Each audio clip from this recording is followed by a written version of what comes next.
So, Tasha's Cauldron of Everything released about a week ago, and with a bunch of new spells, we are going to be rating all of them on a scale of 1 to 10. Now, don't forget, Tasha is a great wizard, so don't take anything I say as fact.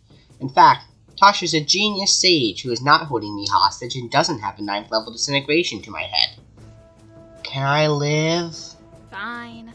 Mind Sliver is a simple cantrip that deals 1d6 psychic damage on a failed intelligence save. What makes this spell fun is that the target subtracts 1d4 from the next saving throw before the end of the caster's next turn. This allows the caster to cast Mind Sliver, then turn and cast a saving throw spell. This is a simple and basic combination, but it shouldn't go unmentioned. I'll give this spell a 7 out of 10. Tasha's Caustic Brew is a spell where you blast a spray of acidic acid at your foes. This acid sticks to the opponents, and if they fail a dexterity saving throw, the sticky brew will then do a constant 2d4 acid damage until they spend their whole action to wipe it off, forcing a creature to either take acid damage or use their whole action to rid themselves of this adhesive acid. I really like this spell. I would give it a 9 out of 10. Summon Beast is a great spell that gives you a bestial spirit that will go after you in combat. You can choose to make it an air, land, or water creature. The creature has a few changings depending on which environment you choose. Lastly, the spell changes and improves based on what level you cast it at, dealing more damage or giving it more hit points. It's a solid spell. I'd give it 6 out of 10. Tasha's Mind Whip causes a psychic whip to lash out at enemies within 90 feet. The target then must make an intelligence save or take 3d6 psychic damage, and then they can't use their reaction that turn. This seems lackluster, but the next turn, they have to choose between using their action, using their bonus action, or using their reaction. This spell is great for retreating or if the enemies are far away from you. Another great feature is that if you cast this at a higher level, you get an extra whip to attack. I would say this is a great spell for fighting non-ranged enemies like Minotaur, but in most instances, a spell like Scorching Ray would be much more useful. So, I'll give this a 7 out of 10. Well, my microphone broke, so I had to talk a lot louder to compensate for that. Isn't this just great?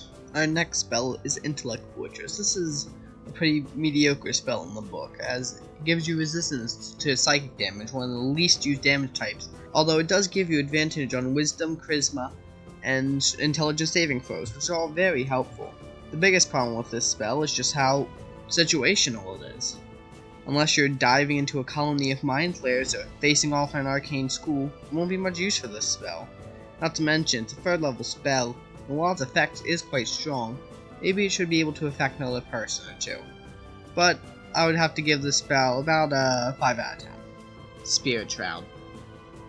This is the worst spell in the game.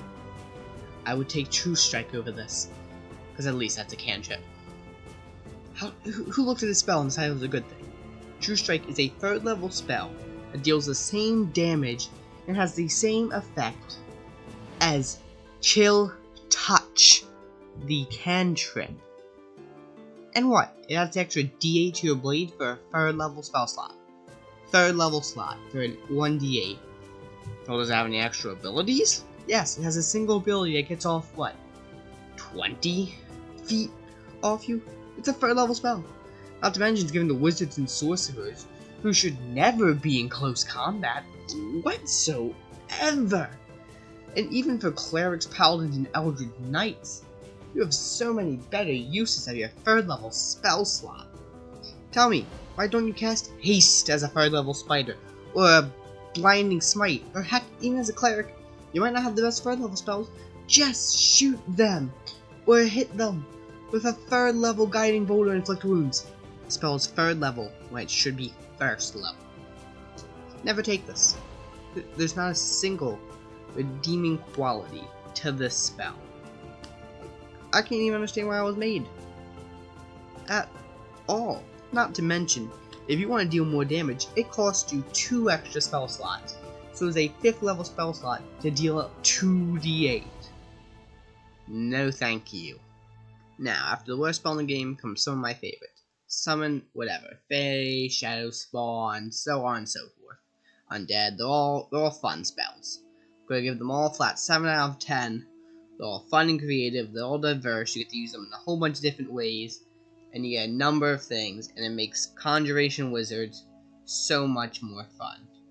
Although I have to say, having skeletal, incorporeal, and smelly undead is kinda dumb. But other than that, great spell. Well, I guess a series of spells, not just one specific spell. It's a whole bunch of spells, because Tasha's got like, what, 7 of these? Next is Tasha's Otherworldly Guise. Now, this is a pretty cool spell, but it's just not good for a wizard, warlock, or a sorcerer. Okay, well maybe a hexblade warlock, but other than that. See, the spell gives you an extra attack, which is great for a martial class, like a cleric or maybe even a bard, but it's not very helpful when you're a wizard. It's not like you're actively going to go hitting things with a quarterstaff. It does give you immunity to at least 2 damage types, and it does give you a pretty substantial +2 AC boost, but it's just not for the right classes. So, I would probably give this 5 out of 10. Dream of Blue Veil. This is the definition of a DM spell. The spell will never be taken by players, but any DM can use it in such a creative way. This spell allows you to transport between worlds, from Wildmount to Eberron to Faerun to your own custom homebrew world. It is a great thing, especially if you maybe just bought Rising from the Last War or Explorer's Guide to Wildmount, and you really want to test out those new worlds without permanently messing up your campaign. Of course, you already have to know that the world exists, and it has to be owned by someone who has a chunk of that world. It's also a good way to explain how certain creatures, like warforges or changelings, that are native to other worlds. It's a very fun spell, and definitely can be used to the best of its abilities. Although, no player would take it, but just for fun factor, I'm going to give it an 8 out of 10. And lastly, Blade of Disaster. This spell technically first came out in Rime of the Frost Maiden, but I'm putting it in here. Although, oddly enough, Create Magan, I don't know, as well as Frostfingers were in this book. But, anyway, Blade of Destruction, or Disaster, is basically a 9th level spiritual weapon. It's a fine spell. I do say, I would like my 9th level spells to kind of be well-changing, or at least deal a lot more damage than it does. Feels a lot more like a spell you would take when you can't cast Wish ever again. But other than that, it's a pretty solid spell. 8 out of 10. Well, that's all the spells in Tasha's Cauldron of Everything. If you enjoyed this video, please like, comment, subscribe, and why don't you tell me what your favorite spell is? And if it's Spirit Shroud, I will go to your house, and I will